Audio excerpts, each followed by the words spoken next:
जुत्ती मेरी ਜਾਂਦੀ ਏ ਪਹਾੜੀ ਦੇ ਨਾਲ ਤੇ ਭੋਲਾ ਮੇਰਾ ਜਾਂਦਾ ਉਸ ਡੋਂਗਰੇ ਦੇ ਨਾਲ जुत्ती मेरी आय हाय जुत्ती मेरी ओए होए Sat Shri Akal and wish you all a very happy Lohri. Well, as you can see, we Punjabis love to sing and dance on any occasion, and especially when the occasion is Lohri, we just can't help ourselves. लेकिन नाचने और गाने के अलावा हमें खाना और खिलाना भी बहुत पसंद है. तो आज जो रेसिपी मैं शेयर करने वाली हूँ वो मेरी मम्मी की और मेरे पूरे नानके की बड़ी स्पेशल रेसिपी है. Let's make healthy and delicious pinnis.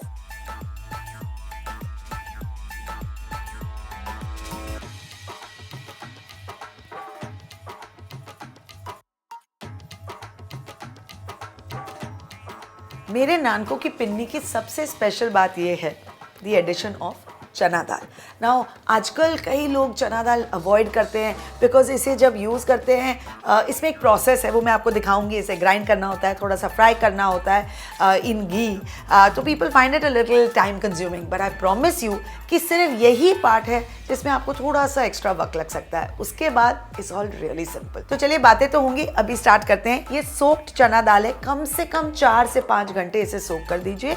Overnight करना चाहें तो भी कर सकते हैं. और फिर पानी निकाल के इसे हम एक फाइन पेस्ट में ग्राइंड कर देंगे. अगर आपको थोड़े से पानी की ज़रूरत हुई तो you can use it, but usually नहीं ज़रूरत पड़ती है.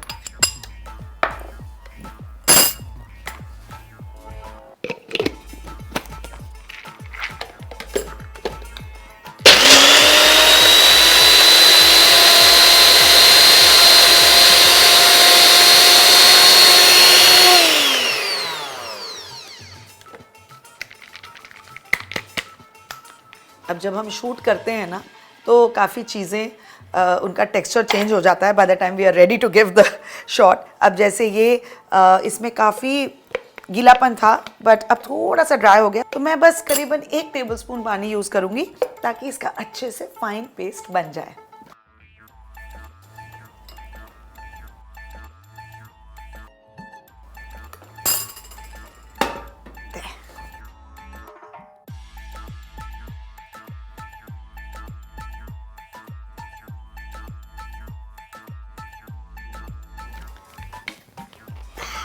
सी अब ये बिल्कुल अच्छा हो गया है. देखिए, तो अब बिल्कुल इसमें दरदरापन बेसिकली नहीं रहना चाहिए. इसका जो पेस्ट है वो बिल्कुल फाइन होना चाहिए, वरना इसे पकने में बहुत ज़्यादा टाइम लगता है. So now this is done. चलिए अब इसे हम घी में पकाएंगे.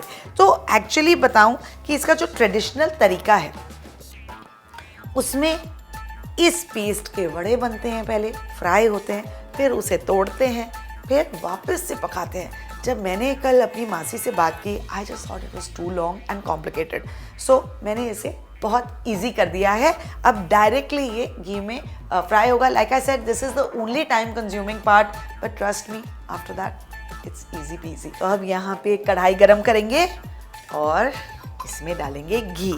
अब घी की मात्रा इसमें अच्छी खासी पड़ती है. There's no fun without the ghee. So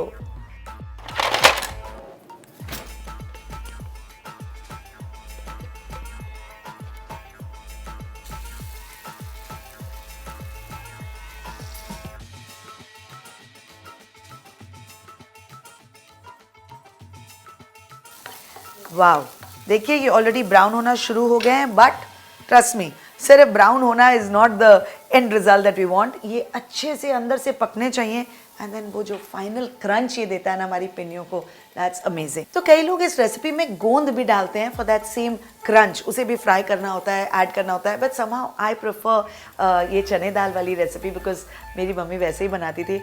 अब अगर किसी पॉइंट पे आपको लगे कि दाल ऐसे चिपक गई है, थोड़े गट हो गए, डोंट वरी, आप उसे ग्राइंड करके वापस से पकाना शुरू कर सकते हैं. Basically like I said, crunchiness आना चाहिए और जब आप खाएं, अभी कच्चे हैं, थोड़ा टाइम लगेगा एंड वो पक जाएंगे. यू नीड टू फील कि दाल पकी हुई है. तो मैंने जब अपनी जाई जी को फ़ोन किया, बेसिकली मैं मामी जी की, और पूछा कि कैसे पता चलेगा कि पक गए, तो शी सेड कि जब टेस्ट करोगी ना तो बिल्कुल एक नटी सा फ्लेवर आना चाहिए, बेसन, कच्चे बेसन का फ्लेवर नहीं आना चाहिए. तो मैं तो समझ गई, आप भी 1-2 बार बनाएंगे तो समझ जाएंगे.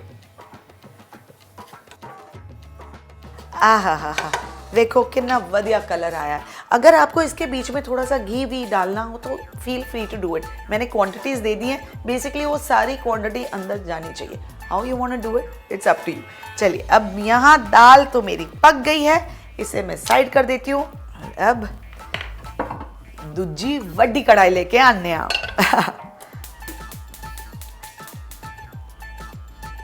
इसमें पड़ेगा ढेर सारा घी।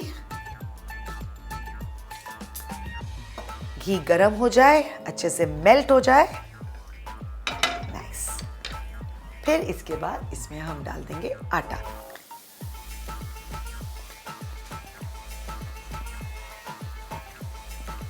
अब इस रेसिपी के लिए आप थोड़ा मोटा आटा यूज़ कीजिए, जो मैंने कड़ा प्रसाद की रेसिपी में यूज़ की थी। याद है आपको? नहीं याद है और रेसिपी नहीं देखी है तो प्लीज़ मेरे चैनल में देख लीजिए। वही आटा यूज़ कीजिएगा, जो घर में रेगुलर रोटियों वाला आटा होता है वो अवॉइड कीजिए। आई मीन, अगर आपके पास नहीं है तो you can use it, it's not going to make a big difference but it will make some difference. चलिए, अब इसे हमें अच्छे से पकाना है।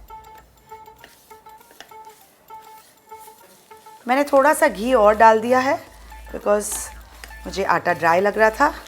Yes, this looks good, nice. अब घी की क्वांटिटी बिल्कुल ठीक लग रही है मुझे। अब हम आटे को भूनने देंगे, बीच बीच में इसे स्टर करते रहना है स्लो आंच में till we get that nice brown colour.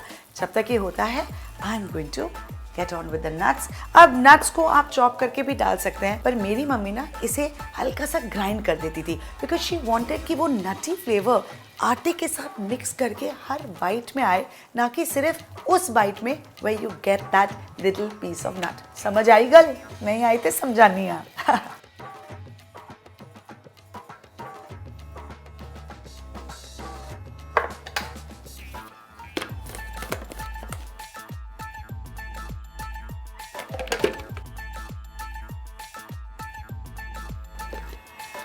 है देखो, उन्हें नहीं समझ आएगा। मैं आपको एक प्लेट में निकाल के दिखाती हूँ। You saw that? थोड़ा थोड़ा पाउडर बन गया है एंड हियर वी हैव छोटे छोटे पीसेस लेफ्ट। तो सिर्फ आटे का कलर ही नहीं, आपको एक अच्छी भीनी भीनी खुशबू आने लगेगी, घी ऊपर दिखने लगेगा। दैट्स व्हेन यू नो कि आटा पक गया है। ओह नाइस, ये ब्यूटीफुल कलर आ गया है, परफेक्टली ब्राउन। अब इस पॉइंट पे हम इन ग्राउंड नट्स को डाल देंगे। चलिए, लेट्स ऐड दैट।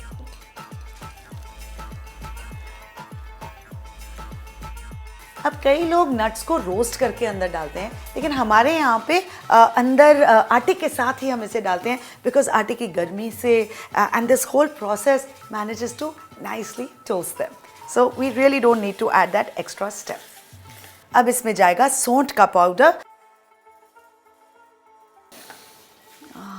क्या खुशबू आ रही है वाकई। जब मैं पिन्नी बनाती हूँ ना तो I really get emotional because these really bring back childhood memories, जब मम्मी, मेरी मामियाँ, मेरी भाभियाँ, मासियाँ सब मिलके पिन्नियाँ बनाती थी। और आज यहाँ मैं जब पिन्नियाँ बना रही हूँ, सारे पुराने यादें ताज़ा हो गई हैं। दाल का मिक्सचर जो हमने पहले प्रिपेयर किया था उसे अब हमने डाल दिया है, तो ये एक क्रंच ऐड करता है and more importantly it also adds a lot of protein, right? दाल में इतना स्ट्रेंथ होता है, इतनी प्रोटीन होती है, सो आई फील कि ये बहुत ही अच्छा एडिशन होता है। अब इसमें पड़ेगा गुड़। वेल, मेरी मम्मी मेरी तरह थोड़ी सी हेल्थ कॉन्शियस थी, so she like to use गुड़ इन द पिन्नीज, लेकिन मोस्टली लोग रेगुलर चीनी यूज़ करते हैं। तो थोड़ी सी चीनी तो मैं भी डाल रही हूँ बिकॉज वो एंड में एक अच्छा सा क्रंच देता है।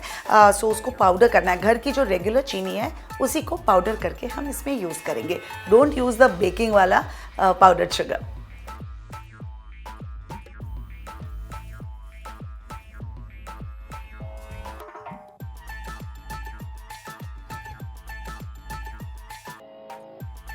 अब इसमें मैं थोड़े से किशमिश डाल रही हूँ, ये टुवर्ड्स द एंड ही डालती हूँ मैं बिकॉज किशमिश बड़ी जल्दी जलने लगते हैं, so you want to avoid that. चलो वदिया जी, पिन्नीज ऑलमोस्ट तैयार ने। अब इनको शेप करना है, तो शेप करने के लिए इसे थोड़ा सा ठंडा करेंगे। Let's take it out on a plate.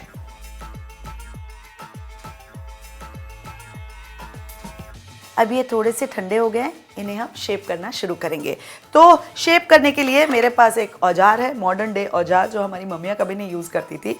And frankly पिन्नियों का जो शेप है ना, वो बिल्कुल परफेक्ट कभी नहीं होता है। It's got in fact even fingerprints. पर मुझे ये स्कूप यूज़ करना पसंद इसलिए है क्योंकि करेक्ट अमाउंट मेरे हाथ में एक साथ आ जाता है। चलिए लेट्स स्टार्ट शेपिंग इट। अब हल्के हल्के हाथों से इसे हम बीच में प्रेशर देंगे and we are gonna start shaping these. ज़्यादा ठंडा भी नहीं होना चाहिए मिक्सचर, अदरवाइज फिर वो नहीं बनेंगे। So yes, it is a little tricky, but 2-3 बार बनाने के बाद you will get the hang of it.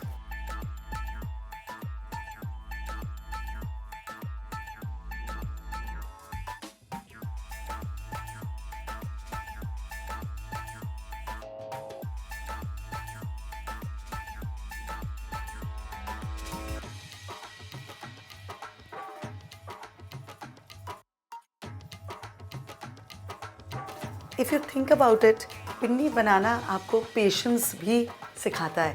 धीरे धीरे किस तरह से आटे को भूनना, हर एक स्टेप पे ध्यान देना, फिर एक एक करके सारी पिन्नियों को शेप करना। I think it teaches you a lot. That's why I always say कि कुकिंग बहुत थेरेप्यूटिक भी होता है। Do you agree?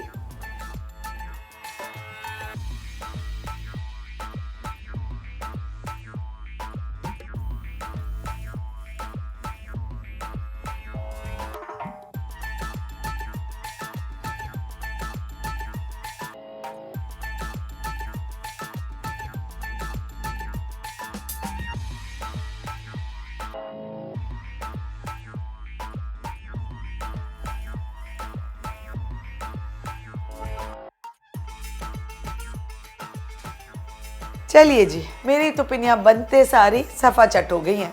इसलिए आप जब अपने घर में बनाएं, ढेर सारी बनाएं, वरना यही हाल होगा। और इतनी अच्छी रेसिपी जो मैंने आपके साथ शेयर की है, आप भी शेयर कर लीजिए अपने दोस्तों के साथ, अपने फैमिली मेम्बर्स के साथ। And don't forget to subscribe to Amrita Raichand chef and beyond. Happy Lohri once again everyone. Have a great day and a great year.